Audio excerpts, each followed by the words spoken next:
Music is the lens through which I see the world. It is the thing in my life that evokes the strongest feelings in me. It is the thing that I'm most devoted to. It is ultimately the thing that makes me happiest and most frustrated and everything else in between.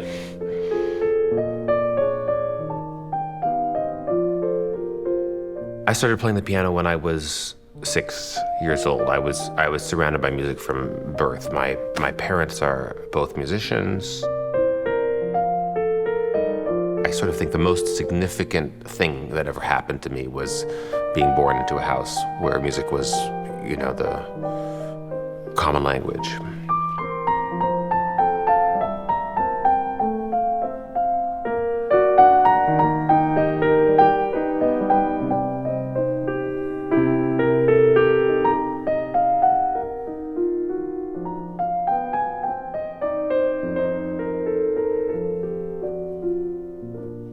Music was a place that I felt home.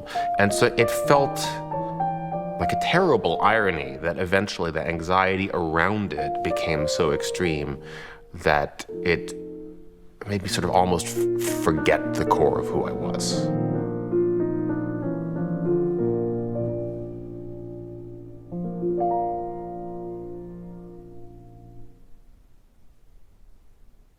I was ashamed of it.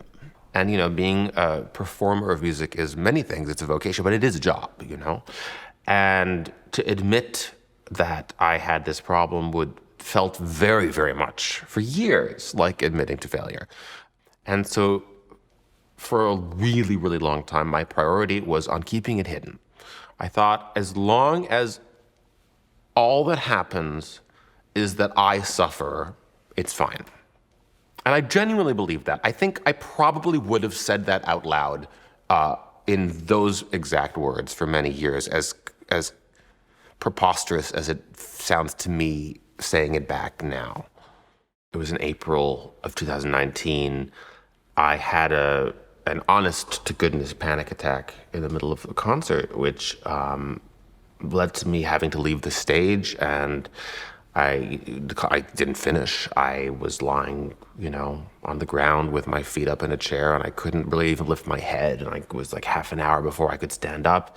And I, sort of plowed ahead for, I think, 5 more months after that. So it was a gradual process. It started probably, by manifesting in ways that no one other than me, not even people who knew me well, could notice. And then it built and built and built until it was a thing that I couldn't hide anymore, which was, I'm sort of sorry to say that, rather than any kind of genuine care for myself, was the thing that forced me to finally admit it.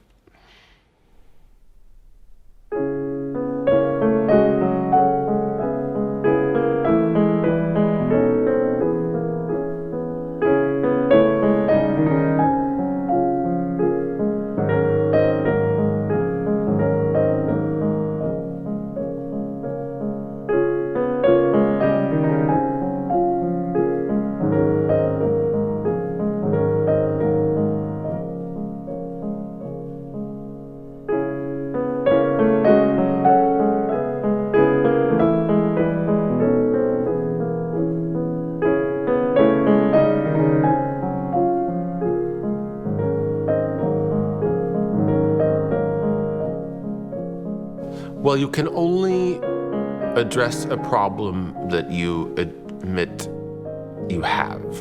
So that was a very important thing. And I remember that when I first said to someone in my professional life, I have an issue with anxiety, it felt momentous.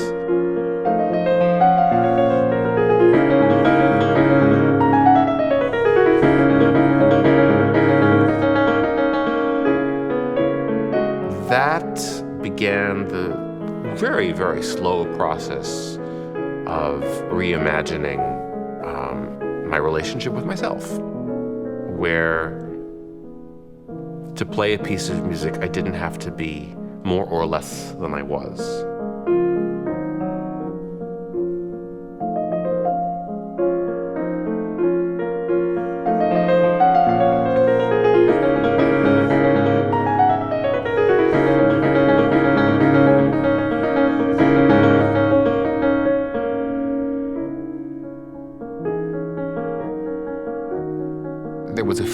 of professional consequences, but I think much more profoundly, there was the fear of what it would mean for my listener.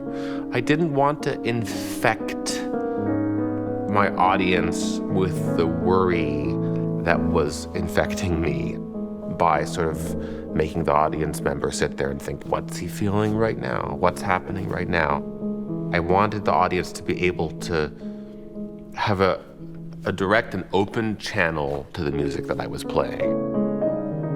And I still do worry about that, but I don't see another way of being as either a performer or a person with anxiety, or maybe even just like a person in the world, other than sort of what I would call radically sincere.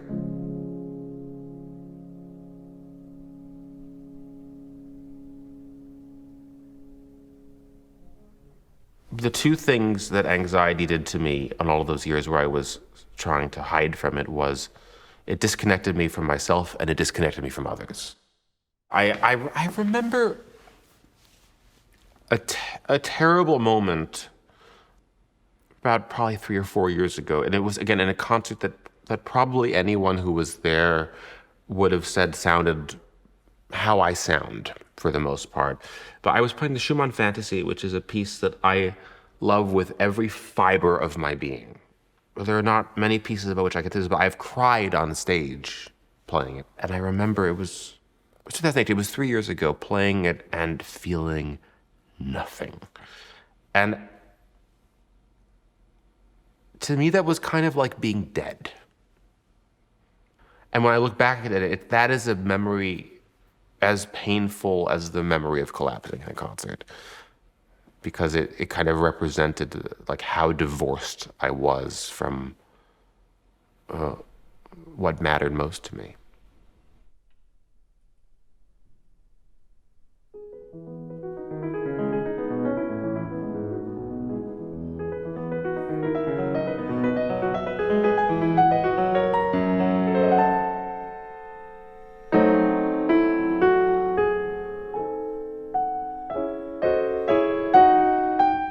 Beethoven was he was the way in and the way out.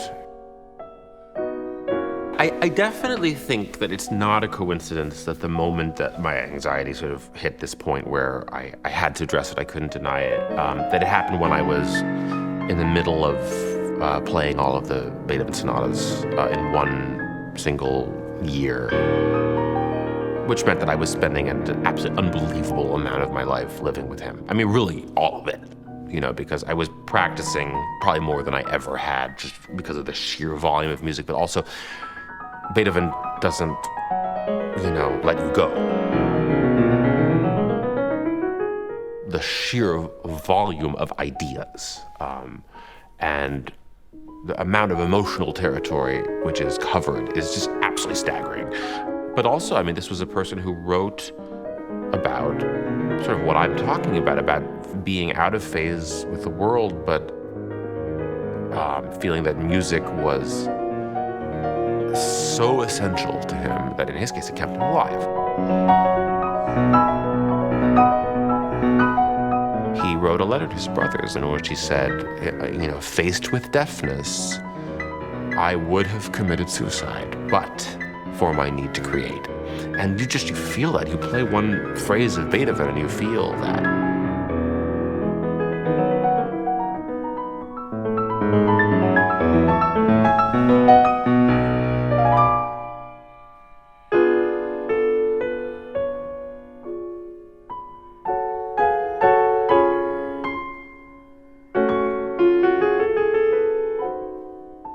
The prospect of making music as myself, no more, no less, is a really very exciting one. I'm just gonna do what I love and try to do it very, very truthfully, and to come a little bit closer to the essence of these pieces that have shaped me and inspired me and moved me every day for the rest of that life. And then one day I won't be around anymore and it'll be up to someone else to do it.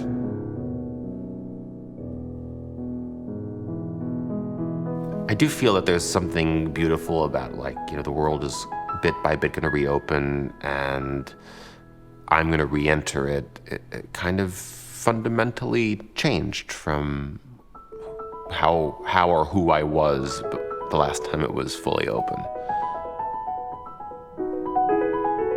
I feel this itch to play, and it's so new because it used to be that the idea of, the concert is a week away, it's a day away, it's an hour away. It just was just a source of terror, and now I'm not to sound like that's gone. I mean, it can be there, but at most coexists with this desire to share the thing that I love most in the world. I want to do it. I want to play music for people.